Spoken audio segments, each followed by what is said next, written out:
saya Dr. Firman Chandra, saya advokat dan pengajar di Magister Ilmu Hukum.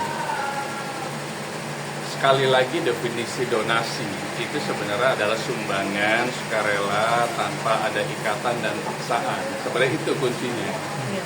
Dan memang diawali ya harusnya memang milik penerima dari pemberi donasi tersebut. Cuma karena mungkin jadi kisru, jadinya pemberi donasi ini tanda kutip tidak rela gitu atau tidak ikhlas. Akhirnya dana donasi yang mestinya peruntukannya untuk kesehatan Mas Agus itu pindah ke Nusa Tenggara Timur. Alasannya apa? Yang mungkin di sana lebih membutuhkan dan tidak ada drama mungkin di sana. Kemudian apakah Agus masih memiliki hak?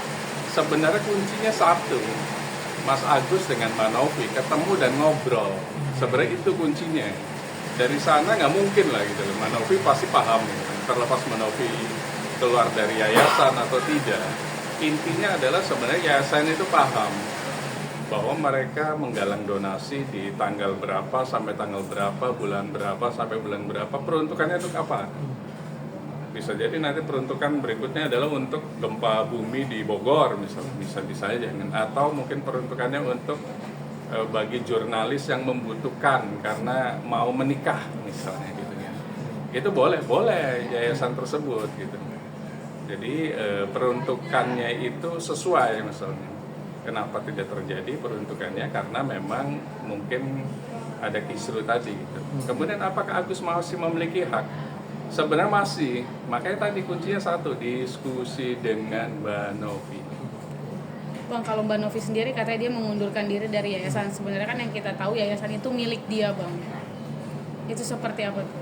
Pengunduran diri itu ada mekanisme. Yayasan itu badan hukum, seperti layaknya perseroan terbatas, PT, kemudian CV, kemudian koperasi, kemudian ormas, itu kan pasti terdaftar di Direktorat Jenderal AHU, Kementerian Hukum dan HAM.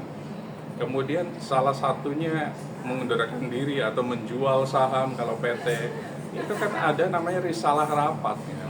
Nah risalah rapat tadi itu dikirimkan tuh setelah ada klausula surat pernyataan atau risalah rapat bahwa saya mengundurkan diri. Karena tidak mungkin yayasan, badan hukum itu perseorangan. Ada PT perseorangan, tapi mayoritas tetap minimum 2 orang gitu. Yayasan pun tidak ada 1 orang yang memiliki yayasan. Pasti ada beberapa, minimal 2, 3, atau 4, atau 5. Kalau salah satu mengundurkan diri, otomatis ada rapat. Kalau PT namanya RUPS, Rapat Umum Pemegang Saham Luar Biasa misalnya. Kalau yayasan ya rapat internal. Nah dari rapat internal tadi mereka akan mendiskusikan apa? Katakanlah pengunduran diri salah satu anggotanya, foundernya. Kan otomatis akan ditandatangani oleh banyak orang di sana. Founder semuanya. Setelah itu dikirimkan ke yang namanya Sismin Bakum, Direktorat Jenderal AHU. Biasanya melalui notaris tuh. Jadi notaris akan dapat salinannya rapat tersebut untuk merubah organ yayasan tersebut yang tadinya 4 orang menjadi 3 orang gitu lah. Nah tertulisnya ada nggak bisa lisan saya mengundurkan diri tapi tanpa ada rapat internal, nggak bisa gitu. Jadi harus ada rapat internal. Nah rapat internal itu nanti di notulensi itu. Nah notulensi itu diberikan kepada notaris akan mengupload ke Sismin Bakum yang ada di Direktorat Jenderal Administrasi Hukum dan Perundang-undangan Kementerian Hukum dan HAM. Termasuk nanti di dalamnya ada mengenai uang yang soal Agus ini, Bang, mengenai pengunduran Ya nanti rapat itu salah satunya itu. Misalnya ada terkumpul donasi untuk peruntukan A. Sisa uang Rp1, Rp2 atau berapa rupiah. Nah itu akan menjadi kekayaan yayasan atau diberikan sesuai peruntukannya. Jadi sesuai dengan rapat anggota yayasan tadi atau founder yayasan tadi. Masukin klausula di situ. Tapi dari sudut pandang Abang nih secara hukum, Bang, pengunduran Mbak Novi ini menjadi nanti polemik lagi nggak sih, Bang? Pengunduran atau tidak pengunduran sebenarnya bukan masalah. Yang terpenting adalah inisiator awalnya. Inisiator awalnya adalah Mbak Novi. Manovi melakukan sebuah penggalangan, salah satunya lewat podcast Densu gitu.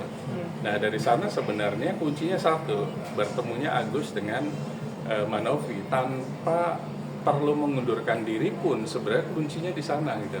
Mengundurkan diri tetap ada kriterianya, apakah betul mengundurkan diri atau hanya verbal saja. Kalau verbal kan nggak cukup, harus ada tertulis rapat founder dari yayasan tersebut, kemudian diupload lagi oleh notaris ke Sismin Bakum Ahud Kementerian Hukum dan HAM. Jadi tidak ada korelasinya antara pengunduran diri dengan tidak pengunduran diri. Yang terpenting adalah kunci dari donasi tersebut, bertemunya Mas Agus dan Manovi. Tapi ketua yayasannya sendiri pun sudah diubah ya, sekarang udah ganti gitu. Jadi Gary. Jadi Gary. Tapi akhirnya tuh banyak huru-hara jadi pengacara banyak yang mengundurkan diri. Itu seperti apa sih mungkin tanggapan dari? Intinya yayasan itu tidak boleh satu orang gitu aja. Harus beberapa orang. Kalau terakhir misal tinggal 2 orang ya berarti memang pemilik yayasannya, foundernya adalah 2 orang tersebut. Masalah kisru atau enggak, ini kan permasalahan di luar konteks mengundurkan diri atau tidak gitu. Makanya tetap kunci utama dari keberlangsungan kasus ini supaya cepat selesai